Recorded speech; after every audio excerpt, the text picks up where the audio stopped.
I'm a bit out of practice because I haven't done this for a few weeks. Just been okay, don't worry. Busy. Yeah, it's all good. Okay, so look, I'm going to try and do it sort of as little editing as possible. All right, let's do it. Just go for it. Yeah. So obviously I need some music to start the show. So I was just looking what I could find here. Oh my god.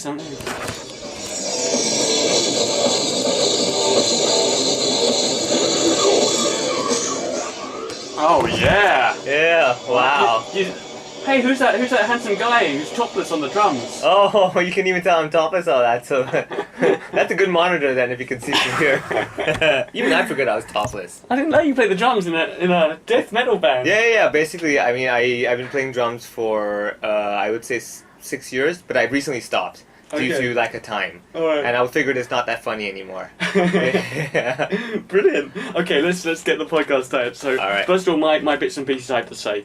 To keep the costs down, welcome, this is Big Ben on the Big Ben Show. Today talking to Vivek Mahbubani. Yeah. I missed that up completely. Don't worry, that's the way they say it in Hong Kong. Mahbubani. Yes. Yeah, that's probably your life story though. If anything, if you said it correctly, I'd be like, wait, what? Huh? Yeah. Is that how you say it? I never knew. And to keep the cost down, only the 3 most recent episodes are available on iTunes and Podomatic. So for all the other older episodes, please visit my website, thebigbenshow.com. I'm always looking for more people to interview, so if you're an entertainer of any kind, do contact me at ben@thebigbenshow.com. And as usual, all the names, the links, the websites and mentioned in this podcast will be listed in this episode's description. So let's just get a bit more here as we go and speak to stand-up comedian Vivek Mahbubani. Okay, here we go. Boom. Oh, it's put an ambient there. There we go. Wow. Okay, Vivek. Yeah. Thank you for coming around. Well, my pleasure. I'm really happy to be here. We can finally talk properly. Yeah, well, I've known you on and off for years. Yeah, long time. And I don't really. We usually talk. much. We get to talk to each other like 7 minutes at a time. That's when you're right. on stage, I'm in the back commenting. You know. All right. So, if anybody doesn't know what you do, briefly. All right. What do you do? Well, I am a stand-up comedian. I do comedy in both English and Cantonese, but I'm not English nor am I Chinese. I'm actually Indian. Yes. So the cool thing is because I grew up here in Hong Kong, so I grew up in both languages, and then therefore I can go on stage and speak to people in both languages, make them laugh, and that's basically my entertainment side of my life. Wow. And I'm also a web designer. Yes. Because I somehow feel like it's the law. Because I'm Indian, so I have to somehow end up with IT somewhere, like, you know, either do apps or something. Okay. So web design has actually been a business before comedy, and comedy's slowly grown and become part of my life. So basically, literally, it's 50-50 right now. Brilliant. I mean, you're one of the few people in Hong Kong, probably in Southeast Asia, who can actually make reasonable money doing stand-up comedy. I would the say rest of us are amateurs. No, don't say that. I mean, we all get to do shows together. Like sometimes we get gigs where we're all on the equal level, sort of thing. But like you say, in Hong Kong, I would say there aren't that many comedians who could say this is literally my sustainable income. Yeah. I mean, it's two things. It's one thing having like pocket money, and it's another thing making this is my income source. You are self-employed. Yes, and you exactly. have two jobs. Web designer and comedy. Yeah, exactly. Okay. Quickly plug yourself. I looked at your websites. You've got 2. It's funnyvivek.com for your stand-up comedy and vivekmahbubani.com for my web design stuff. Spellings will be in the description. Mahbubani, I'll just say it once very quickly. Mahbubani. Yeah, or what I just tell people, just slap your keyboard twice. Chances are, Google will say, "Did you mean Vivek Mahbubani?" And they'll be like, "Yes." So you mentioned briefly that you're ethnically Indian. Yes. But you grew up. I grew up here in Hong Kong. So the weird thing for me is that first of all, people ask me, "Why do you have an American accent? Yes. Why don't you?" Yeah, that's the common question. So the thing is, I used to watch a lot of American TV growing up, from cartoons to sitcoms, and also like my dad tends to go towards a British accent. Okay. So it's kind of one of those like I don't really want to be like my dad. I want to be different. How can I be different? So I was like, I'm going to be American accented, you know. Okay. So from there, and also just generally general life around me, I used to get a lot of American culture. But the cool thing is a lot of my classmates have Chinese accents. Yes. So I absorbed that as well. I have some relatives with some really heavy Indian accents, so without knowing it, I subconsciously absorbed that as well. So you can do quite a few accents. Yeah, few though. I mean, few of the accents that have been around me, you know. Yeah. Yeah. The funny thing is, people tell me, "Oh, you look Middle Eastern. Can't you do a Middle Eastern accent?" I'm like, no, I can't. I'm sorry. Like, I haven't worked hard enough for that. So there's that. But the interesting thing for me is that because I grew up over here, Hong Kong's been my home. Yeah. So if anything, like, I know the insides and outsides of Hong Kong in the sense that because I can speak Cantonese. Yes. So I call myself a local foreigner. Yes. So the fun thing is that now I have this dual identity, where I need to be a foreigner. I'm like, what is this place? I'm confused. And when I need to be local, I have to be like, 有冇搞錯？咩啊？You know, and people are like, huh? And for all those people all the thousands and millions of people who listen around the world, that was Cantonese. Yes, Cantonese. Accent. Exactly. Okay. It was the Cantonese accent speaking Cantonese. Yeah. So yeah, that was Cantonese phrases. Yeah. Exactly. Yeah, all my listeners overseas, so both of them. Oh yeah, totally. Again, if you want to practice, you can take this as an educational course. The Cantonese words that we're going to teach you here is 有冇搞錯, which means what? What the hell? What? You know. So yeah. Any family influences? What did your dad, mum, brothers and sisters? Anybody influence your lifestyle choice? Well, actually, first of all, my mom's an English teacher. Okay. So she was one of the types where she didn't like to just go to class and be like, all right, this is a preposition, this is a noun. She liked to have more fun, so she would come up with a lot of creative ideas. Yeah. At the same time, I think my family never liked the idea of using money to solve problems. So for example, let's say we would go for a Halloween competition or whatever, right? Yeah. Now, our costumes, we had two choices. One, we can go buy a costume. Yeah. The other one is let's make a costume. Okay. And my mom always was like, let's make something, because Yeah. anyone can buy one, and you might have the same costume as someone else. But if you make it, it's going to be unique. So you have quite an arty, creative. We had you that- have that element. Arty, I mean, creative yeah, element exactly. is in your That's the nice way of saying it. The other way of saying it is that they were too cheap to buy me a costume. So they were like, oh yeah, son, it's for your own good. Let's save money so you can learn how to be creative. So there was that. But yeah, those kinds of things influenced my creativity, I suppose. Interesting. I come from a family of teachers. Oh yeah, And there you go. most of the English stand-up comedians are teachers because it's the easiest job to get. Exactly. They're still Hong Kong. talking, right? And they're used to talking to crowds. And hey, you know what? It's the same thing. All right.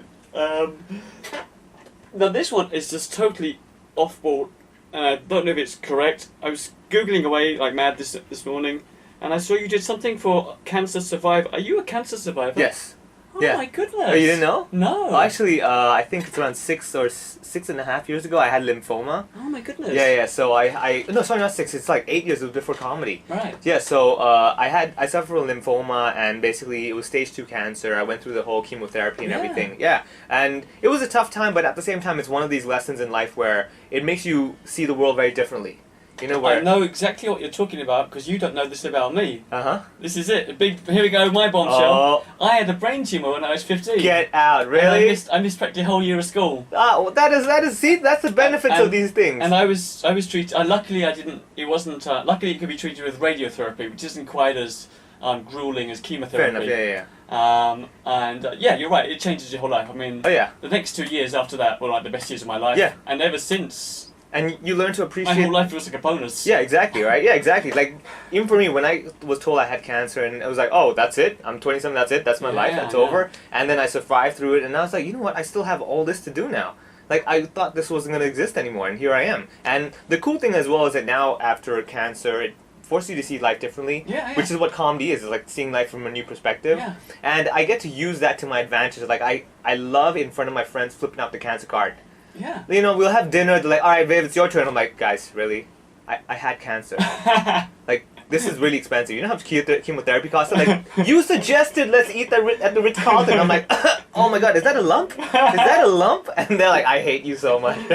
Oh well, that's Yeah, so that was one of the phases. And also, I keep up, basically that has affected me in a way to realize that a lot of things in life you'll never be ready for.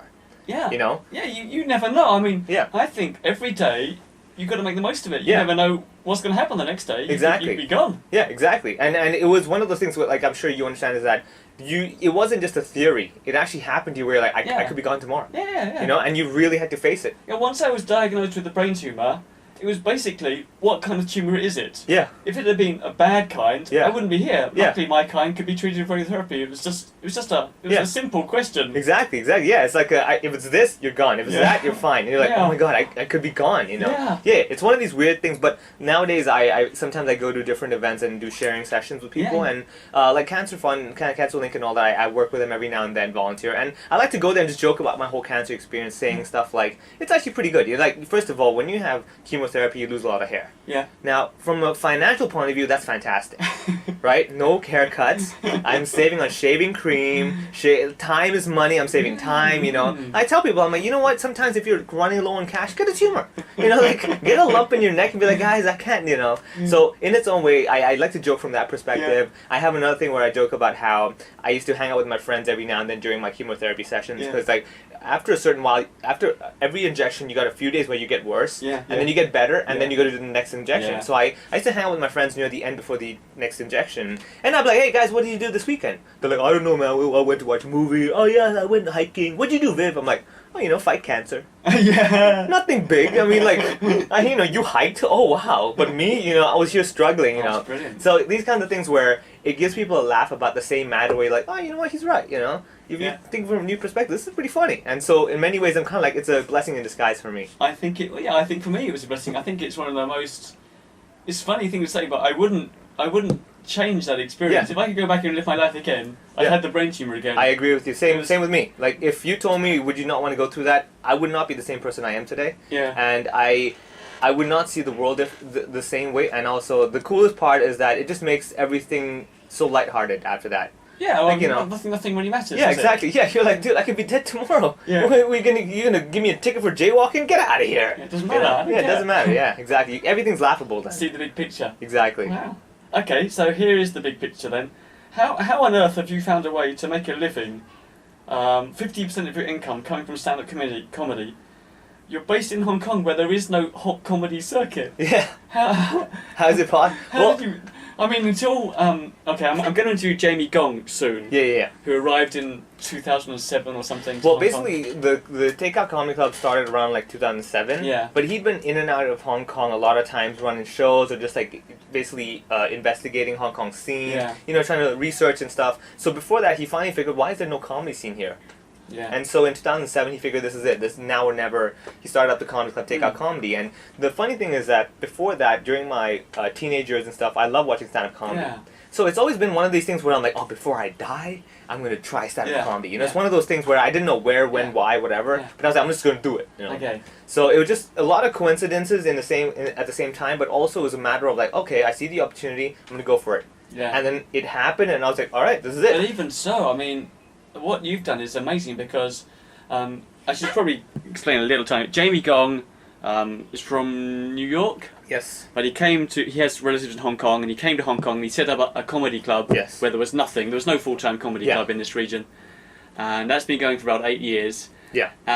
Nevertheless, there still isn't a way for most of those comedians to make any money. But you're one of the few guys who's recognised in the market, so people know you. You're a local celebrity, I can say. I mean, like you make money doing this. I mean, the fun thing for me, honestly, is that I would say I'm like a C-grade celebrity where people recognize me, but not to the point that you're gonna have paparazzi chasing you, which is awesome. I think that for me is the perfect balance, you know. So I think what really has happened is how did you do it? How did it happen? All right. Well, first of all, when I first started comedy, I did both English and Cantonese. Now, the fact having an Indian person speak Cantonese fluently and making jokes was so new for a lot of people that the video I put online went viral.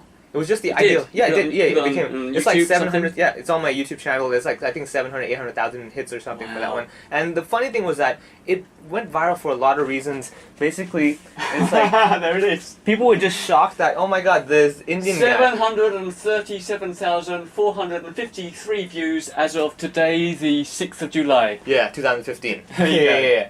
So it was just it went viral. Not so much about like oh he's doing comedy, but the idea of like the things he was saying. Yeah. Was so funny because now I'm giving you a perspective from a foreigner talking to locals about what happens to a foreigner in Hong Kong. Yeah. So I joke about like going to the market. You know, I'd go to the market and I would find that because I'm Indian but I speak fluent Cantonese, I disappoint people. they would expect, oh, foreigner, we're gonna teach them Cantonese, it's gonna be fun. But I go up and they're like, oh, you speak Cantonese, this is no fun. Yeah. You're just one of us. I can't show off to my friends, oh, I have a friend who's a foreigner, I taught him these words. Like, this guy knows more than me, So I joke about that. I joke about how, like, doing the exams during English class, I'd be always king. Because I speak English fluently, and during English oral exams, I'd go in there and basically we'd have 4 people sit together discussing a topic. Yes. And the moment I walk in, the 3 other candidates are like, oh no. Oh no. He's not Chinese. No, we're dead, right? Yeah, so the fun thing is that in Hong Kong, you would have labels where it'd say Mr. Chan, Mr. Wong. Now, I'm Mr. Mahbubani. Yes. So this other guy, the joke is that the other guy is saying some stuff, he looks at me and he has to always ask, what do you think, sir? That sort of thing. So, what do you think, Mr. Oh. He got right? He's like, I'm in trouble now, right? So the joke is like, he called me Mr. Marlboro, and stuff like that. So, and then I would make fun, I would speak in English really quickly, and then, of course, clearly the other guy didn't know what I was saying. Yeah. Now, in Hong Kong education system, there are a lot of basically shortcuts that people teach you to pass the exam. Yeah. It's a very funny thing we all know about. Yeah. So, the guy didn't know what I was saying, and he didn't know what to say, so all he could do is say the golden phrase that everyone's taught, which is, yes, I agree with you. Whatever you said, if I agree with you, the discussion's done, right? All right. And the moment I said that, everyone's like, oh my god, that's so true, we all do that, yeah. So it was like, there was a way to relate to people. I'm guessing that most of these 737,000 views are a lot of them are from Hong Kong. A lot, yeah. Actually, I would say around 70% Hong Kong from when I looked at the analytics before. But you get also the foreign-born Chinese. Yes. I've got a lot of, let's say, people from Canada and America who are like, oh my god, your Cantonese is so good, it's better than mine. No, this is so cool watching you in particular, the fact that it went viral amongst a Hong Kong audience must have started to open up the market for you. Like, I would walk on streets now, people wouldn't know how to call my name. Yeah. They would see me and they're not 100% sure if I'm the guy because, we might all look the same. So this is from your comedy routines. It's actually true. Yeah, this is actually true. I mean, literally, there's a joke where I say the word for friend is pang yao. Yeah. But when I go to the market, now if you go to the market, you'll notice a lot of the guys selling fruit there will not say pang yao as in friend, he'll say pang yao because he'll say it in the wrong tone. Right. Because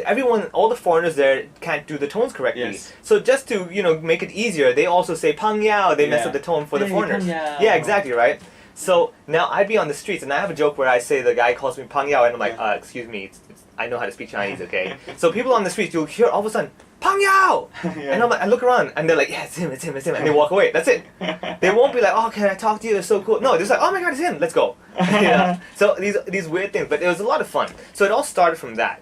Yeah. But it's like, you might start strong, but it's how you sustain it, right? Also, before we go, so it starts strong.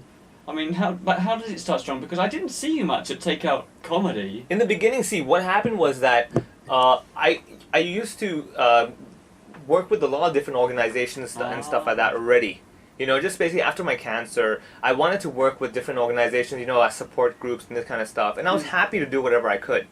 So the comedy element just made it big because like, oh my god, this guy also does comedy, let's invite him just to share and maybe it would be fun. So you had contact with various charitable organizations? I'd already done that starting with my cancer. Yeah. So the comedy thing, it gave me another reason why I should go to these places and talk more.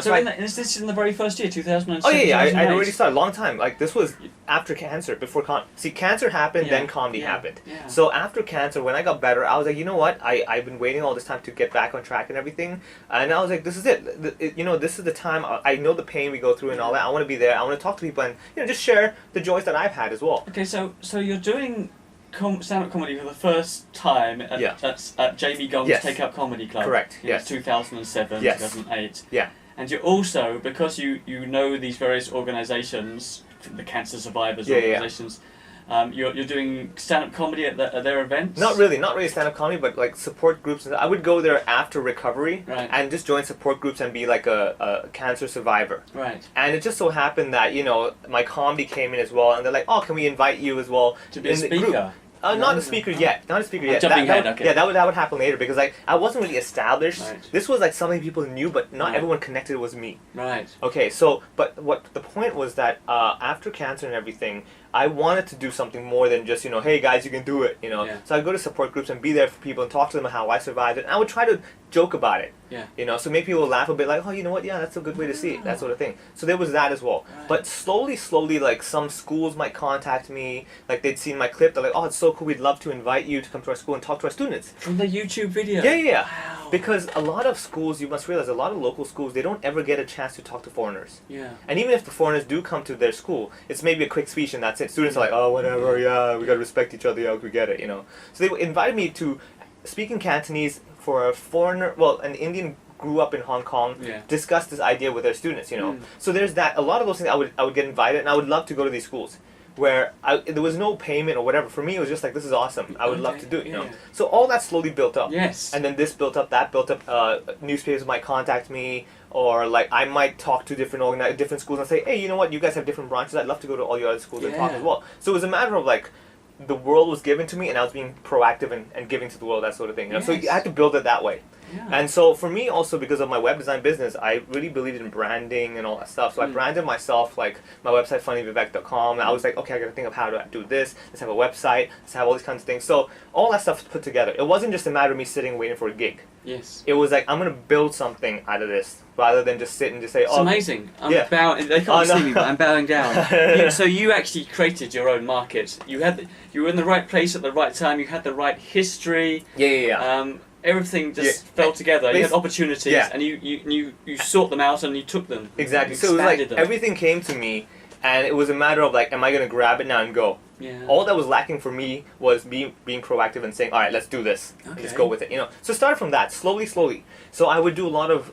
Then I would work with Jami, and Jami sometimes might get like different private gigs. Yes. Or like Cantonese speaking gigs and stuff like that, where it was so new in the Cantonese market as well. So people were like, oh, let's get this guy for our private event. Yeah. So they'll contact Jami will get me. And in the what beginning... What kind of private events did you get? Oh, in the beginning there was all sorts. There would be like birthday parties. There would really? be like, there would be some people... For adults, Yeah, adults and stuff. They might... Because like, people might contact Jami, oh, we'd like to do something. Jami said, oh, why don't you get a restaurant? We'll have a stage, we'll get it done, you know? Yeah. And there were also company events where like, they'll have the annual dinners. Yes, I do right? those. Yeah, exactly, right? So they wanted something different, and they saw this guy's, pretty hot happening. Now, the Hong Kong market is very interesting. Hong Kong market is not about your talent. No. It's about, are you the hot thing right now? Right. So as long as you're happening and all over the place, people hear your name all over the place, you're hot. Everybody wants you. Yeah, exactly. The moment nobody hears about you, even if you're like top-notch quality, they're like, he's not really happening anymore, forget it, you know. So it's a very interesting market, whereas with Western markets, it's like, oh, this guy's established. Oh, okay. He's done all this stuff. But in Hong Kong, it's like, I don't really care what you did. Are you hot now? You're the new thing. Yeah, exactly. Are you the new thing, or are you happening? If you're not happening, get lost, you know. So I would ride those as well. Again, in the beginning, there were gigs where I would, again, it wasn't about the money for me in the beginning. It was really about like learning these gigs, and I'm like, oh my god, I'm going to be talking in front of CEOs. This is insane. It's so cool. Let's do it, you know. So it's exciting for me as well. So all that stuff put together, it was never about like, oh, well, they're not paying me, screw that, you know. Yeah. So all that building of the brand, because like I said, branding was really important to me. So I felt all that put together, the business side and everything added up, and eventually slowly expanded more and more. So I would be still going to schools talking. So now you got these young kids, like, 8 years now? You get these kids who are, let's say, in secondary school, who now 8 years later are in university or even graduated. Yes. And they're coming to shows. They're like, oh my god, you came like to my secondary school, you talked to us, it was so cool, and I'm watching the show, it's awesome. So, like an investment, you get it? Yeah. Like, I would talk to these schools, not thinking, oh, these guys are going to come to my show, but it's like, now they know me, they think I'm funny, maybe one day. Yes. You know, and it was all built up like that. Yeah. Wow. Were there any big turning points, or when new markets opened up, new things happened? Basically, like there was one moment where I was invited on RTHK to host one of their shows called Hong Kong Stories. Yes. That to me was a big turning point because it was very meaningful. It was my first RTHK is TV, radio, television, radio, Hong Kong. television, They have TV and radio. Right. This was the television side. Yeah. So they have this series called Hong Kong Stories. Now every series they usually go around one topic. So I think it was season 8. I think they wanted to talk about ethnic minorities in Hong Kong. And they figured, boom, let's get this guy. Yes. You know, he's in ethnic minorities, speaks Cantonese, let's get him to host the show. Yes. So here I am doing every episode about each ethnic minority group. And the cool thing for me is that it was my first experience doing TV. Yes. And also hosting these kinds of things, Gosh. but also learning a lot along the way. How am I going to present this better? You know, how can I say this in a fun way? Because it's one thing doing comedy, it's another thing talking to a camera and trying to say something. Exactly. I mean, you've got so many different things to do. You've got to do certain things for when you're doing a school shows. You've got one sort of persona or Yeah, act. Instead of skills and techniques, and then you've got stand-up comedy in the club, which is different, and then you've got TV, which I guess is completely different again. I can tell you just schools. I guess you can't shake your head around and move Exactly. Yeah, exactly. You stand up to these. You got to be ridiculously still. Yeah, it's still also, but at the same time entertaining. Yeah. See, that's the hard part. Now, even if you talk about schools, there's primary schools, secondary schools, and universities. Yeah. Not to mention, you got all boys secondary schools, all girls secondary schools, mixed secondary schools. A lot of dynamics there. Like I tell you, when I go to all boys secondary schools, I gotta be strong. I have to be on stage, be like, oh, I'm not afraid of you. Yeah, come on, man, man. Man. We're all men. Let's talk. Yeah. You know. When I go to like girls secondary schools, I have to be a little bit softer. Not to say girls are like that, but it's like they're watching an Indian guy speaking Cantonese, joking about his life, and for them, like, oh, this guy's really cute, you know, like, you know. Yeah. But when you go to mixed school, you get half and half. So now you got to adjust the way where you're strong, but you're a fun guy, you know. So all these things. But anyway, going back to RTHK, that, in my opinion, was the turning point. Because I did the show, it was very meaningful, and it wasn't just like gimmicks where like, oh, let's get this guy just talking Cantonese, you know. I was really doing my work, and we were really talking about true information about Hong Kong. Yeah. And it became such a good show where people got to know me. Yeah. At the same time, they got to learn about Hong Kong. Yeah. I got to learn about Hong Kong, and I got to also input my ideas in the show. And so now RTHK is like, this guy's cool. Yeah. Every time we want something, let's get this guy. Now I'm on their list now. Yes. Right. Wait, so when was this show? What 2008, year? I think. So was it before you won the English stand-up? Before I won English. Yeah. Okay. In 2007, Vivek won the Cantonese speaking competition of stand-up comedy in Hong Kong. Yes. And then in 2008, you went on to win the English. Correct. An English competition. Yeah, but this was before you won English. It should be 2009 because I had also did my one-man show, my Cantonese one-man show when this happened as well. It all coincided because now, I think it was 2008. I think Jami talked to me and he started managing me. Right. So at that time, you know, I'd get gigs and stuff, but also we would sometimes watch these other performers. And he was like, hey, why don't you do your own show? And I was like, you know what? You're right. Yeah. Why don't I do my own show? So all these things put together, I was not afraid to do the show. You mean watch other stand-up comedians? Like there was this other guy called Cheung Ming. He's a Hong Kong comedian, celebrity comedian. Now he invited some comedians during his press conference event because what he did is in Star Hall in Kowloon Bay. Yeah. His press conference was like he wanted to have comedians from all around the world perform, and he was representing Hong Kong. Okay. It's a little competition. Yeah. Obviously all rigged and everything, right? But he has to win. But he did not screen our sets. Right. Now the problem is he'd never really seen my set other than YouTube, so he was thinking, okay, that's what this stuff is. Okay, I know what to say. I can call back, but he didn't realize I have a lot of new material, right? So I'm up there and I'm like blah blah blah, blah talking about this, and the judges there who are real directors and stuff were actually laughing. They're like, oh my god, this guy's good, you know. Yeah. Now he's in the back going, oh man, I'm in trouble now, you know. He kind of, you know, it's okay, but he was a very good sport where he did not hold that against me. Yeah. He in fact invited me to his show. Was he the guy who, when Jami first opened the club, there was a Cantonese night? And it was, that was Sam Wong or something, right? Yeah, long hair. No, that wasn't him. Quickly get the name. So there's a Sam Wong. I think Sam Wong was there before I even started because he was like beginning when there was a comedy club started. Because I only came to Takeout Comedy I think 6 months into it. Right. Right. So and the comedian at Kowloon Bay was Cheung Ming. Cheung Ming. Yeah, a very famous comedian. Anybody in Hong Kong will know. Good. Yeah. All right. So now, he was kind enough to invite us to his show. Now, I remember Jami and myself watching his show. It was the typical Hong Kong comedy show where it's like around 2 hours long. Yeah. Now, put away styles and everything. It's just a general comedy show. What was the venue? Was it in a theatre? It was also in Kowloon Bay. Okay. In the, what's that center? High Tech. Yeah, Kai Tech, whatever it's called now, yeah. Alright, so then Jami's like, why don't you do your own show? And I was like, you know what, you're right, let's do my own show. And I was like, oh my god, 1 hour. I normally do like, 10, 15 minutes? I'm going to do 1 hour. But I thought to myself, it's one of those leap of faith. Yeah. Where it's like, cancer didn't kill me. Yeah. What's an hour on stage dying going to do for me, you know? Yeah. So it was one of those things. So I did my own show. It coincided with the RTHK thing. Now I've got 1 hour of material. Yeah. You know, people have my own show. People have come to my show. They're like, okay, this guy's legit. You know, he's like this real thing. He's got his own poster, everything like that. So all of that stuff put together.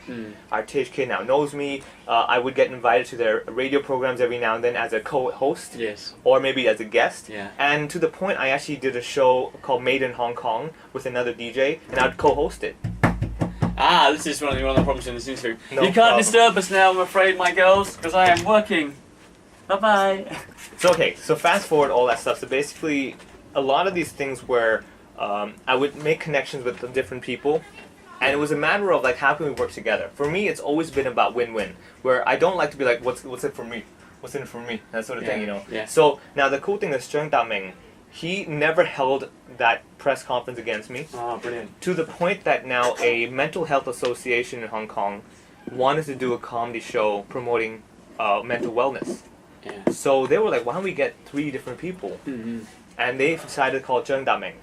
Yes. That guy. They called a professional doctor in Hong Kong who's very well known for speeches and stuff. Yeah. Very cool guy. And they were like, who should we get now? Yeah. I believe Cheung Ming recommended me. Right. Right?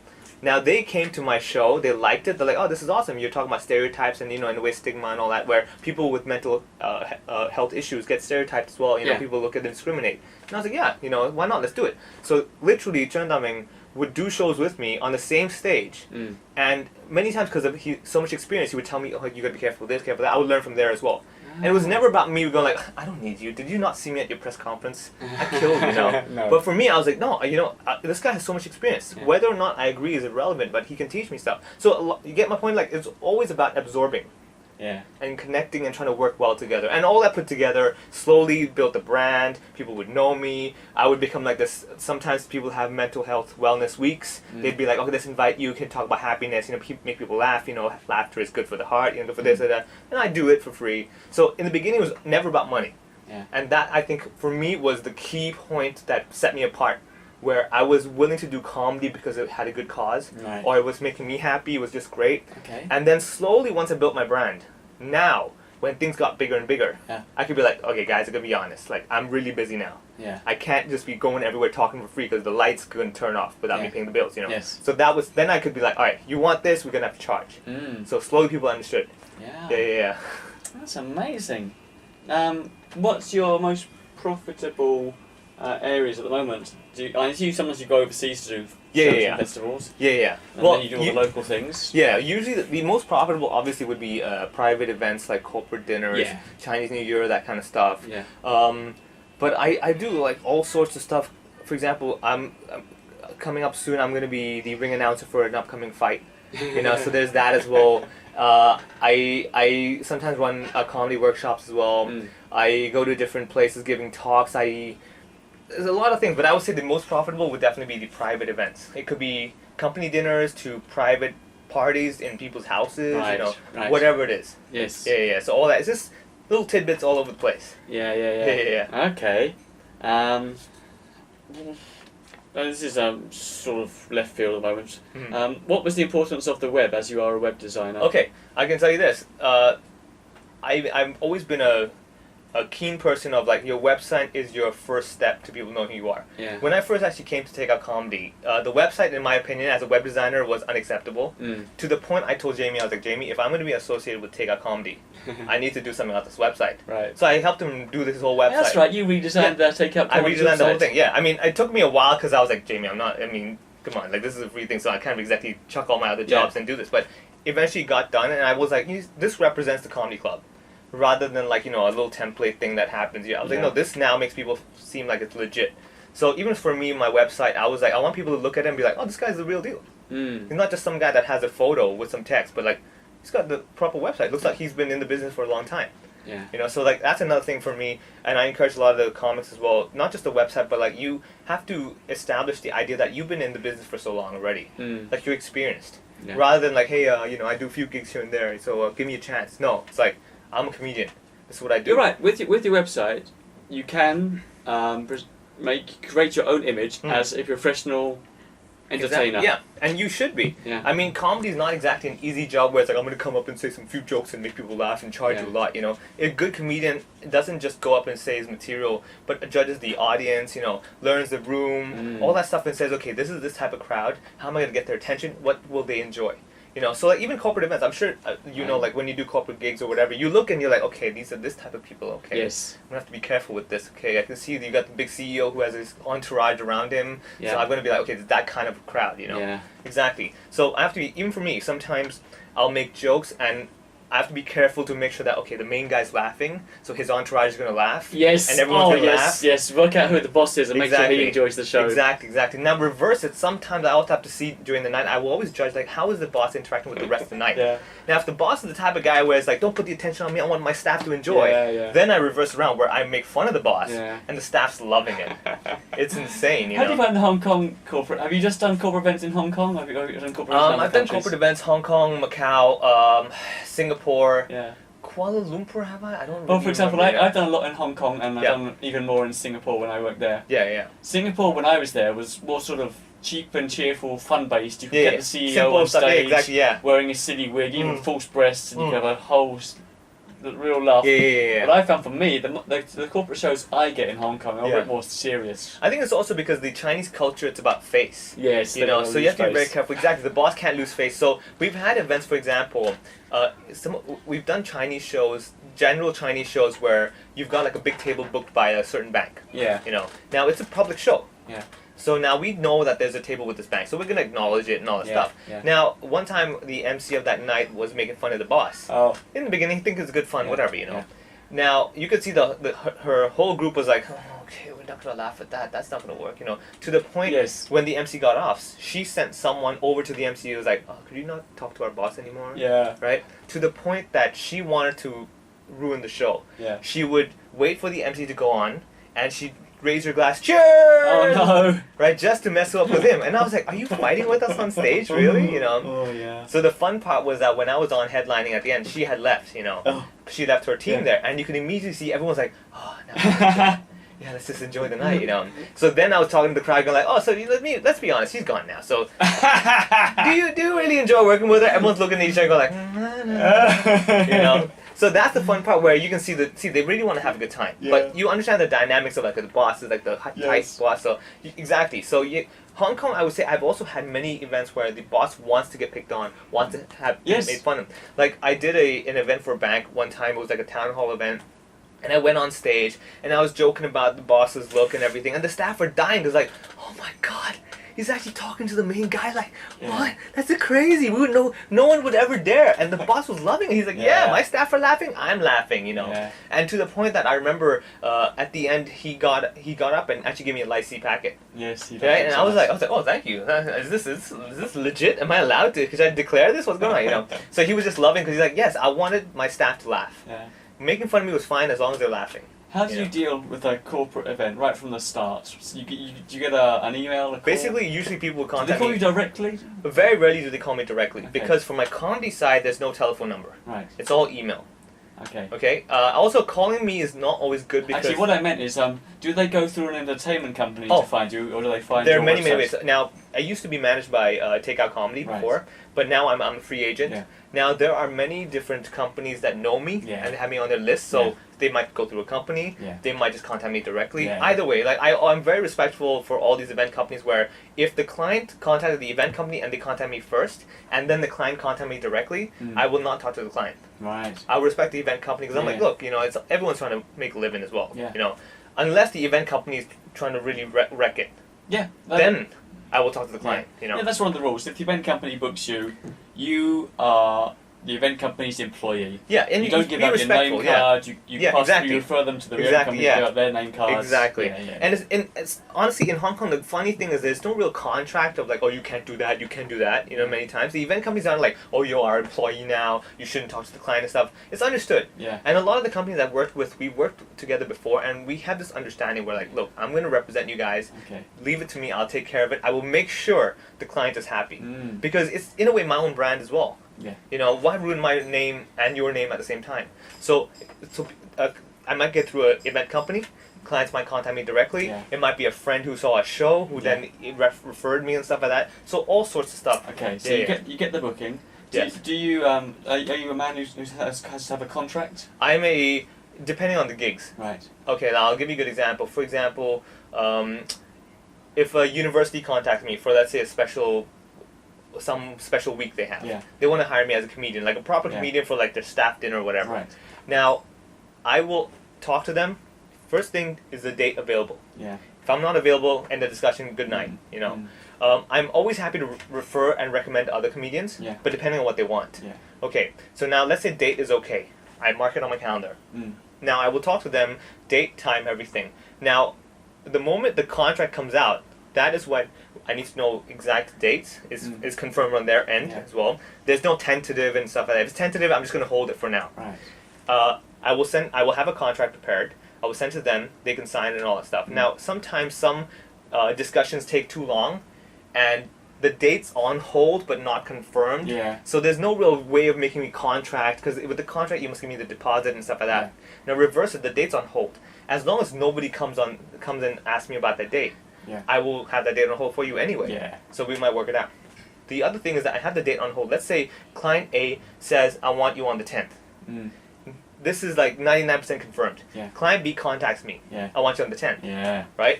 I will contact client A, hey, let me know in 2 days' time Yes. if your thing is confirmed. I will hold it for 2 days. I'll tell client B, hey, I have another booking. I will let you know within 2 days. Yeah. If client A does not get back to me, client B gets the date. I do the same thing. Exactly. It's the only way to do it. Exactly. You have to learn to balance, because like it's not fair to be like, oh, client A, sorry, it's gone now. They're Yeah. like, I No. talked to everybody, and now you tell me, Yes. Yeah. I give them. I say first confirmed, first served.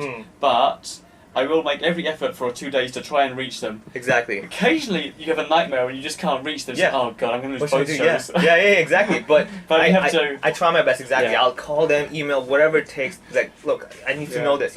If they're like, oh, please, I'm really sorry, but we can't confirm. My boss is out of the way. I'm like, guys, I'm going to talk to client B, see what the details and everything are. Yeah. So I'm still holding it for you technically, but if they're like, hey, let's go, I'll be like, client A, I'm really sorry. Yeah. You can't confirm me, So there's still leeway in that way. Okay. So there's that. Okay, now the date's booked, confirmed. If I do send a contract, 50% deposit as well. Yeah. Now, finish the gig. Usually I say you must pay me on the date of the gig. Now, it's totally understandable if you're like a big company, you can't exactly have a check ready immediately. That's fair. Goes through the finance Yeah, department. exactly, which is going to be another stamping week, another invoices. 2 months, whatever. Now, the good thing is with my web design business, I have this full-on system of invoicing, tracking dates and everything, where I don't need to memorize, this guy owes me money. It's like, this date, this invoice must be cleared. If not, you have till this date to get this done. So it's all systematic. Ah, great. Yeah, so that helped me a lot. The web design business model. Yes. Boom. Comedy model, Yeah. So then they pay me, we're all good, thank you very much. Please, if you have any photos, I'd love to keep them. Yes. And I love to always collect the photos for my own personal use. I respect them where I'm not going to post it all over the place. But it's one of these things where every year I like to look back and be like, wow, this was a fun year. Yeah. I remember that gig, when I did this happened. That was really cool, And hopefully that way as well, it helps them build their presentation of me, my profile, to the next client. Yeah. So all these things added up. Yeah. Yeah, Okay, yeah. so you got the gig. Maybe it's in a ballroom in a hotel or something. Yes. Maybe you're set. Basically- are you normally in the middle of the dinner or at the end of the dinner? Usually, I will always talk to the client. There are a few things, first of all, not during dinner, because you got to pay attention to comedy. Yes. I will always recommend having it before Lucky Draw, because Lucky Draw is king. Yeah. Anything after Lucky Draw They is... go home. Yeah, it's death. It's death, So I usually recommend having it like just before dessert. Yeah. Right? Because I feel you've eaten, you're kind of full, you want something else, You're done talking to your friends. That's entertaining. How long a set would you I recommend? do 15 to 20 minutes at most. Yeah. 20 is like the limit. If I've had people book me for like 30 minutes, 40 minutes. Yeah. I say, look, let's do 2 times 20. Yeah. Let me do one after appetizer, one before dessert. We can do Right. that as well. Okay. But I also recommend them, like, I'll be honest with you, comedy is a weird thing where don't think 40 minutes is more fun. Yeah. It's actually tiring. Yeah. Because they're not here for the show, they're here for the dinner and some entertainment. Yes. You get it? But a lot of organizers are like, oh, but I want half an hour. We're going to laugh for 10 minutes? Come on. Yeah, they Like, want you, but you tell them. Exactly, but I tell them, I'm going to be totally honest with you. I've done many gigs. I will tell you 15 minutes is optimal. Yeah. Now, you don't like it, that's fine. Pay me more, that's cool. But Now, how about this? When I go to a corporate event, in Singapore it was great because they'd have an MC playing stage games and warming the crowd up. And sometimes these MCs weren't very good. yeah. But I still, thank God they were there. So by the time I came on stage, the crowd was ready for Yeah, me. yeah. In Hong Kong, not always professional MCs. Very cool, very true. So- Here, I try my best to brief the MC. Yeah. I keep it very simple. Even when I send the contract, I have a little sheet, A4 sheet, where it's like guidelines to a better show. Yeah. I've got before the show do this, Ah. during the show do this, after Yeah. the show do this, and this is the MC introduction. Right. So like before the show, I'd be like, just before I go on stage, please just get the MC to get the audience attention, Right. this and that. during my set, do not serve food. Yes. Right? Do not have no bar stuff. Yeah. After my set, take as many photos you want. Have people come up and talk to me. Whatever you like. It's cool. Yeah. And then this is the MC introduction. So in its own way, it's like, okay, as long as we do these things, we're good. Yeah. Right? Now. But it still must be hard because in a comedy club, the crowd's warmed up. And, yes. And when it's your turn to go on, you're ready. But it's quite hard because you've got a cold crowd. Very true. I mean, I've had MCs who've gone on stage and like, all right, we have a comedian. Vivek, where are you? All right, guys, Vivek. Done. No, yeah. And I go on stage, I'm like, all right, guys, hey. Now, I've learned that when I go on stage, you can never assume that the whole audience, A, paid attention and heard I'm a comedian, and B, even knows what a comedian does. Yes. Right? So now you're like, all right, guys, hey, great to be here. I'm so happy. I'm excited. My name's Vivek. I'm a comedian. That means I tell jokes. You laugh. There are no refunds. Let's go. You know, that sort of thing. So they're kind of like, okay, this guy's, you know. Now, I have certain jokes that I found can be annoying. Yeah. So if people aren't paying attention, I will do those jokes to start off. And they'll be like, what's that noise? What's going on stage, you know? And they look towards me. Oh, you mean the joke, just it's like, for example, I have a joke where I say, you know, I'm on the street one time and like, you know, these guys in hip-hop outfits and everything see me and they're like, yo! Yo, yo, yo! So it's the noise and the action on stage is annoying. It's like, what the hell? Yeah, so if people aren't paying attention and I haven't got their attention yet, I will probably use a bit like this. I will have other bits as well, but like, and people will be like, and I'll keep going, yo, yo, yo, yo, yo, yo, yo, yo, and they're like, what the hell is going on? Yes. The moment I'm like, okay, they're being quiet, they're going like, what the hell's going on? Yeah. Boom, hit the punchline. Yes. And they're like, hey, some people laughed. Wait, what's going on? Is this fun? That sort of thing. At the same time, if I find half the room is noisy, half the room is paying attention, I will go with a strong punchline. When the paying attention group laughs, the noisy group's like, wait, what? Hey, hold on, what did I miss? That sounded like good stuff. I want to be part of this as well. And you'll see slowly they will listen and pay attention. How about the lighting? Do you have any lighting requests? You must be lit up. lit up. Is so hard for comedy if the audience isn't. I've done gigs, for example, you know Jumbo Restaurant in Hong Kong, the floating restaurant, right? Now, their room has one lighting setting. That's it. Right? So it's either the whole room is dim or the whole room is bright. Right. So what I had to do is basically, I knew attention spans are going to be limited. Yeah. So now everything has to be extra exaggerated, extra simple. Yeah. Because the moment you have to make them think, they're like, I'll talk to my friend now. You know? So those situations, if I know there's no choice, then I have to go with this material. Yes. Ballrooms and stuff where I know they can have a spotlight or whatever, I would try to go with spotlight. Go for it, yeah. I will try to go with warm light as well.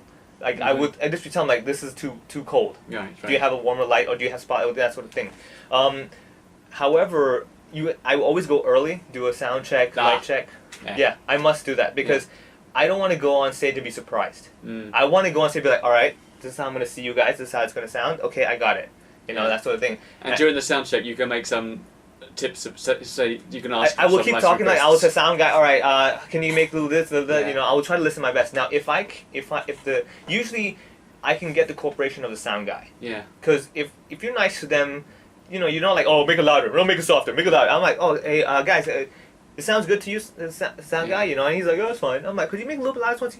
I think it's better. You think it's good? Yeah. And he's like, oh, yeah, it's good too. I'm like, done, you know. So you have to... You're very diplomatic. You have to. Yeah. I mean, I'm not trying to be like, oh, I'm going to use you now by being nice, but it's like, you have to realize that every day they deal with entertainers. Yeah. Now, there's always going to be that one entertainer who's the diva. It's like, oh, I wasn't great on stage because of you. Yeah. You know. So I've done gigs where the room's really wide. Yeah.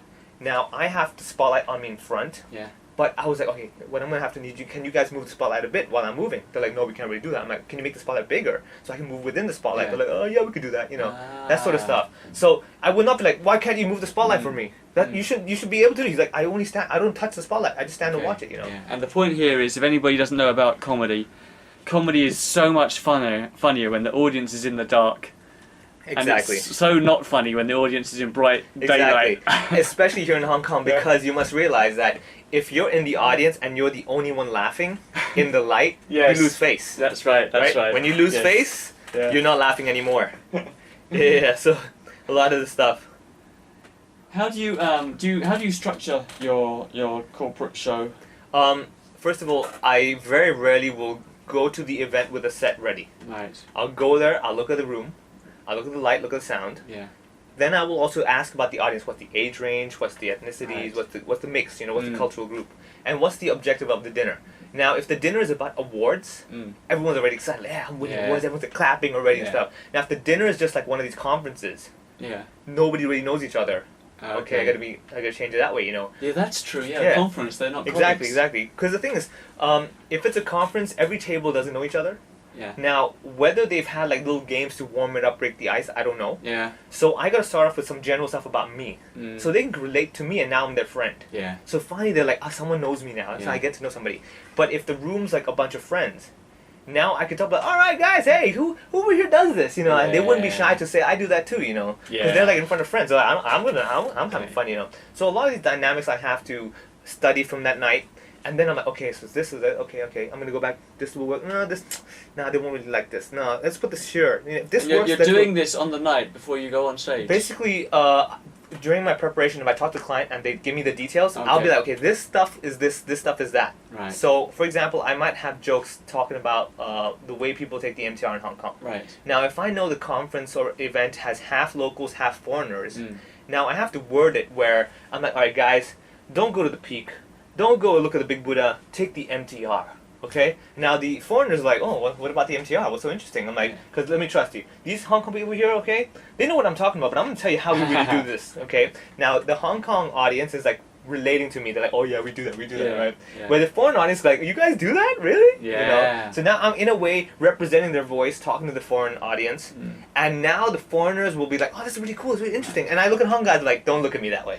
If you saw that empty seat, you take it. Don't be like, oh, I would give my seat, So now they're willing to play along. So these kind of dynamics, And if you're doing a show for where there's half foreign, say there's some half locals and So which language do you use then?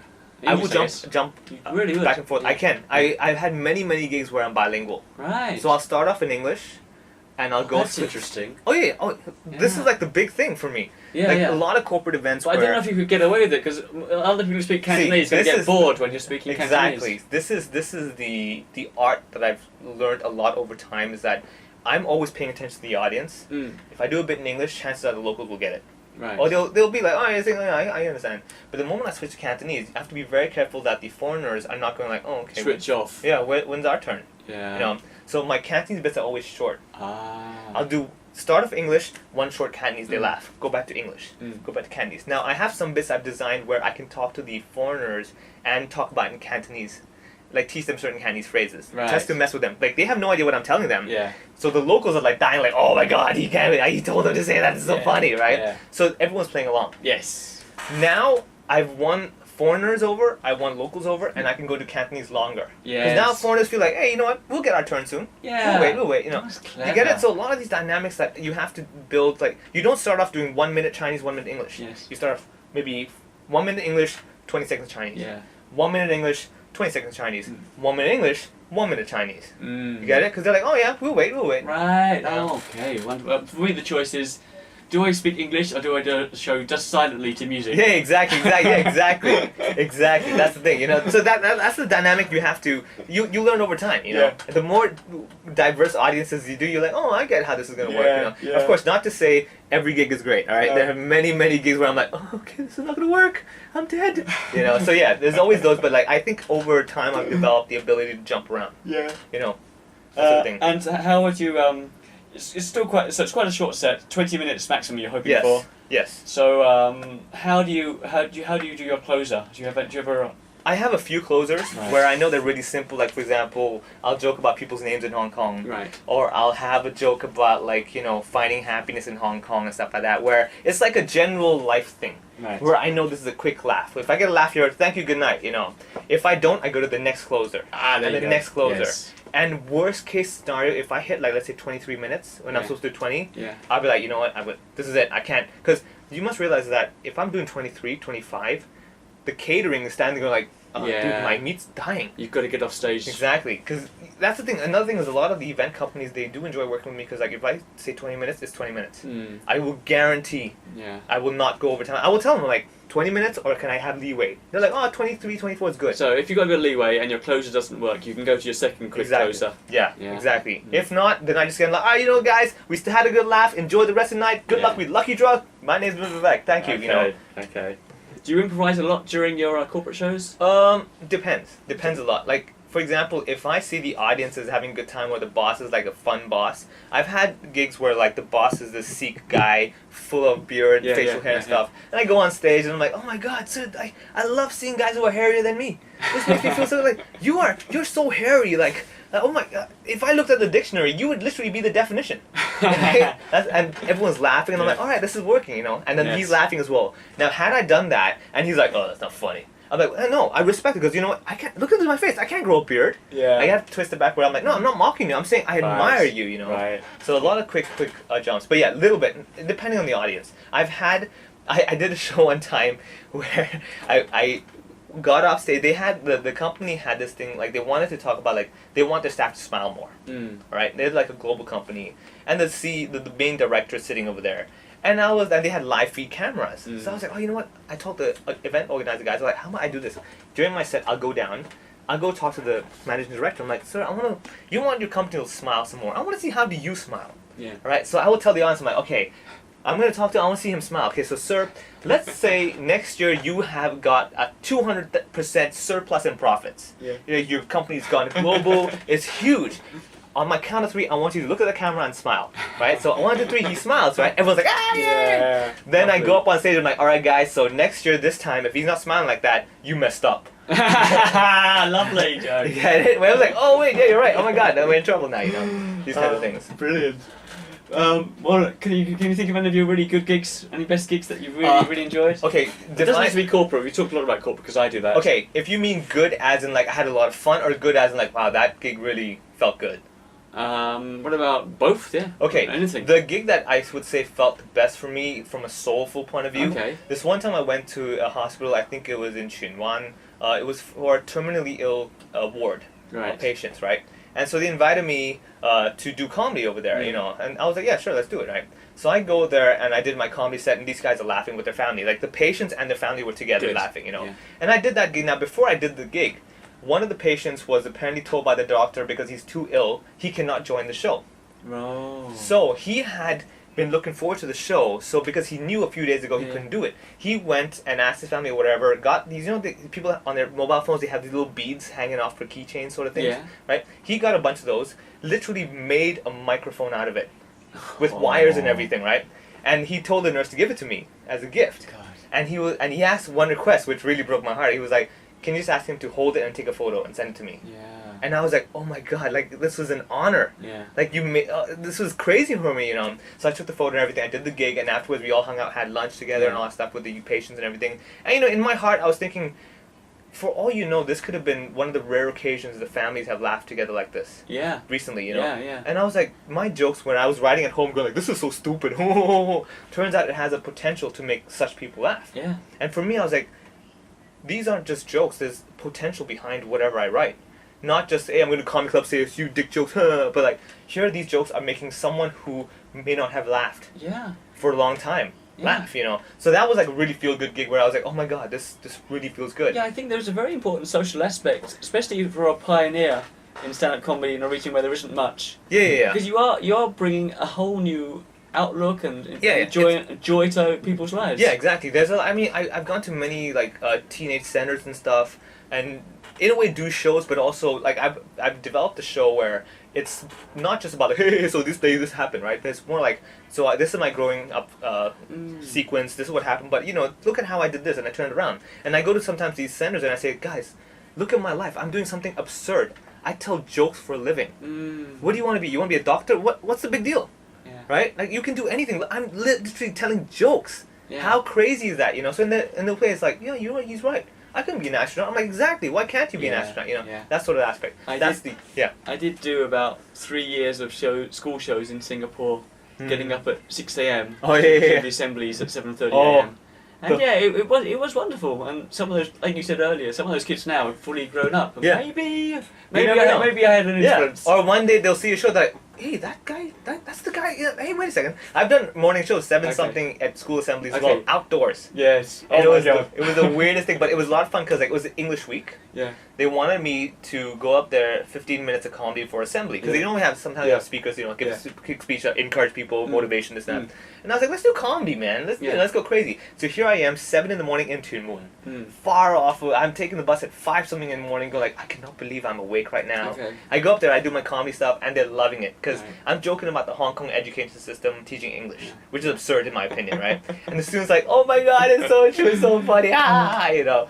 So they're laughing during assembly, which is I'm sure never happens. Yeah. You know, and I would do gigs like these because honestly, for me, these kinds of gigs is exciting for me because it's like, how many people can say they did something like that? Yeah. You know, and that's the fun part as well. Yeah. But it's not just about like, oh, how much is it gonna make? You know, how much is it gonna pay me? It's like, dude, have you ever gone to a school at 7 in the morning in outdoor winter time and say, like, hey, what's the deal with English? Huh? You know. All right, that's it's a fabulous job to present people. Okay, let's talk about the bad side. Bad gigs that have gone horribly wrong. Oh, that's okay. One of the classic bad gigs for me is that I did a gig. It was running late. Everybody was half drunk. Yeah. MC just called me up without really saying anything. I go up there. The sound system's horrible. 17 minutes into my set, I very much remember is like starts having feedback. Stuff, right? And someone in the audience turns and says, maybe that's a sign to get off. Oh no. Right? So I do another like 20, 30 seconds or whatever, and I'm like, alright guys, thank you, man, enjoy the rest of the night. So I get off and stuff. Now everyone's eating steak and they're too busy eating. Yeah. So now first of all, never compete comedy with steak.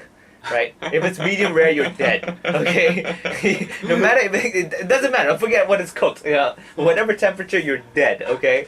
So people weren't paying attention. Nobody really cared, you know. Yeah. Now, the gig's over. The previous arrangement was that I would collect a check after the gig. Yeah. Organizer not there. Now, do I leave? Do I stay? I'm confused. I'm like, I've had that problem, yeah. Yeah, right? So I'm like, now I just died on stage completely. And here I am going like, I'll just wait a bit. And now it's 1 hour later. I'm like, should I just go? Because this was early also in my experience. I didn't know what to do. And I was like, I don't. Okay, you know what? Maybe I'll just ask some people. Excuse me, do you know blah blah blah is over there? I don't know. Yeah. You know, everyone's like, this guy sucks. Get off, you know. Yeah. So that gig was really bad. But at the same time, I find it as a really funny story. When I think back, I'm like, that's it's like a scar on your hand where you're like, you know how I got that? Yeah. I did this, man. You know. Yeah, that's that thing. if you're a cancer survivor, Exactly. Please, you bully me, get lost. You know. How about weird gigs? I'm seeing at mixed martial arts events to be quite Yeah, weird. I mean, like the idea was weird, but it was. I always liked the voice in the computer games was like round 1 fight. That kind of voice, you know, like Mortal Kombat and stuff. Yeah. So when I was asked about this, I was like, yeah, this is so cool. Like, ladies and gentlemen, good evening. You know, I was like, this is fantastic. Yeah. So it was weird in a way of going like, wait, this guy is doing comedy and this, but remember, I'm a heavy metal guy. Yeah. Now, what part of heavy metal equals comedy? Yes. You know, so again, a lot of these things where I'm like, well, you know, what's normal then? Yeah. Right? So it was a weird gig, but it was highly enjoyable. I love emceeing fights. Because first of all, ringside tickets, hello. Yeah. Right? I'm there. I'm like in the ring. Wow. What better seat can you get, you know? Yeah. So you've got that, and also it's just exciting for me. It's just a different angle as well. Yeah. Do you ever have the problem of having 2 gigs on one night and having to rush from place to place? I've had that before. And what is your solution? Do you have any? I try my best to time it. I tell both people this is what's happening. Yeah. And client number 1, who's earlier, I'm like, look, 8 p.m. Yeah. I'm gone. Yeah. I'm gonna be totally honest. If I go up there at 7:55, I will talk till 8 and I leave. You know. You've got to. Yeah. I was like, this was in the agreement. I told you all this stuff. I never lied. And I always. If, let's say client number 1 books me before client number 2. Okay. Now, if client number 2 wants me earlier, I will always talk to client number 1 who's already booked me and be like, look, can we work something out when I'm a bit earlier than that? If they say no, I'm like, you know what, that's life. Yeah. I'm not going to be horrible to client number 1. Okay. So I've had gigs where someone wanted to book me, and you remember we did this comedy-thon way back at Champs, yes, right? Remember that? Yeah, okay. So comedy-thon was like throughout the whole day, right? Yeah. Now. 24 hours of comedy. Yeah, non-stop for charity, right? And I was like, this is a fantastic idea. So that was happening. Now, someone wanted to book me for that night. Right. Now, I was like, look, I can do a set here and set there and just zoom in. But I was like, no, I want to be at the Comedy-Thon. Like, this is this is like a really cool event. I want to be there, you know? I was like, you know, corporate gigs, yes, I'll get paid. I get it. But, you know, come on. Okay. These things will happen once in a lifetime. Yeah. Why do that? So I told the client, I was like, I'm sorry, no. Client was like, no, we really want you. I was like, well, I mean, technically, there's no way because I'm doing a set at 8 and a set at 10. Yes. How am I going to go there and come back in time? You're like Yes. all the way over here. They're like, Yeah. you know what? We will send a car, pick you up at 8:10. You come, you speak, you do your stuff. We will send you back. You will be there before 10. I'm like, okay, I will take the job. Yes, and it actually happened. It actually did. Brilliant. Yeah. I was like, I remember that day was just one of these things where I was like, wow, this is awesome, and I did the gig and it was fantastic. Yeah. So I've had those as well. Running Yeah. around happens all the time. Yeah. You ever had problems running out and not being able to find a taxi? If you need a taxi? Yes, Yeah. I've had that. Do you use Uber now or anything? No, Any no, tips? no. You just find a taxi somehow. There's a lot of apps for locals. Yeah. For taxis now, you know. Ah. And also, I try my best to add extra time. Like, I Yeah. kind of know, like, 4 p.m., no taxis. Yes. And I'm like, okay, let's not do that, you know. Yeah. So, and I try to avoid taxis as much as possible. I'll go with the MTR. Yes. You know, if you I'm like, can. I trust this, let's do this, you know. Yeah. So, yeah, I try to avoid the basically inconsistent methods to get to where I have to get to. Yeah. And you're lucky because you don't have to carry around 8-foot unicycles and Exactly, this right. massive box. Of Yeah, exactly. I just have to carry around a mic. Do you carry around your mic? No. This doesn't really apply to you, again. This is right on topic. For me, small stages are a problem because I have such big props. But I guess you don't have any? I'll be honest, I've done like small, big, whatever. I've done I've done a gig where literally it was a box, it was a crate. Yeah. And I'm on the crate because like it was a charity gig. We were at a bar down in Lan Kwai Fong, and initially the venue had no spotlight. So I talked to the organizers. I'm like, look, guys, I'm gonna be honest with you. No spotlight is death. Yeah. Right? It's a charity event. I get it. No one's getting paid or whatever. I'm like, but still, you know, I want a good show. Okay. Right? So they were like, okay, we'll try to get a spotlight. I'm like, I'll be honest with you, just get like a crappy spotlight from Apple Street in Shamjia-Po. Right? That's fine. Yeah. Okay, now I went to the venue, I'm like, oh, there's no real stage. Everyone's on high stools. Yeah. I can't be shorter than the audience. Right. So we were like, oh, how about we just get like one of these wooden boxes, whatever. Yeah. Just like put something over it and boom, done, you know. Yeah. So we worked it out, it was on a box. Literally to the point that the wood was like, you know, creaking while I'm on stage doing shows and stuff like that. But you just make it work. Small stage, I'll still stand there because I'm not a big walker on stage. Yeah. So lucky for me, I don't need to walk around. Yeah. But I've had big stages where like you need to walk around because the audience is so far and stuff, Right. you know. So you have to adjust. So Yeah. lucky for me, again, comedy is just me, mic, light. But yeah, I agree. It's. I mean, I've done shows. Fortunately, nobody can see this, but I've got a stage box between us here, and I've done shows where I've figured actually to make this show work, I've got to do my show by standing on this box. Yeah. And that will make it much better. Yeah, exactly. You have to. I mean, with the experience, you would know the height is such a big factor. Yeah. Where the moment people have to look downwards at you, they're like, yeah, I'm not going to really pay If there's attention. tables in the way and they can't see Yeah. you, like They're the like, yeah. the tip of your head above the exactly. front, They're like, no yeah, I'm good. not interested. Yes. I'm going to get a beer now, you know. All right, here we go with the random questions as we swing around to the grand finale of my interview. Here we go. I've asked you this already, actually. Are you a celebrity in the Cantonese-speaking majority of Hong Kong? C grade. C grade, there we go. Stage fright, do you still get it? I'm very nervous before I get on stage, but it's an excited nervous. All right. Like before I get on stage, I tell myself I deserve this. Yeah? Yeah. Cool. Now the cool thing is I deserve this means both ways. That's true. Right? So I go there, I'm like, I deserve this. If I bomb, I'm like, well, I deserve this. Yeah, okay. Do you get propositioned after shows? Do women find you sexy? Oh, hell no. No, oh my God. Poor man. No, I Before don't you listen to this podcast, please Google my name and go to the images section and make sure you ate dinner before. Okay. Heavy Metal Eve of Sin, that's your band. That's my band. Are you still in it? No, not anymore. Too busy. Gone too old. Okay, too old.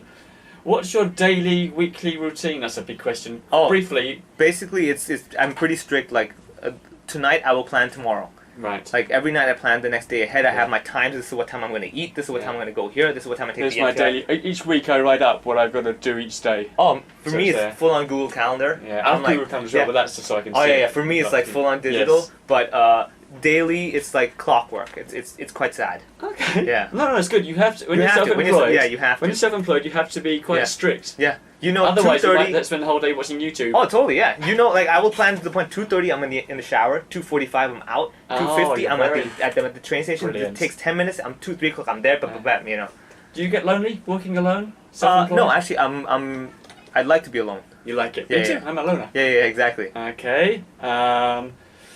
That's a big question. What are your greatest strengths and weaknesses? I don't know if you have any. I would say my weakness is that if I plan my day and someone messes it, it just ruins the rest of my day. I'm like, oh.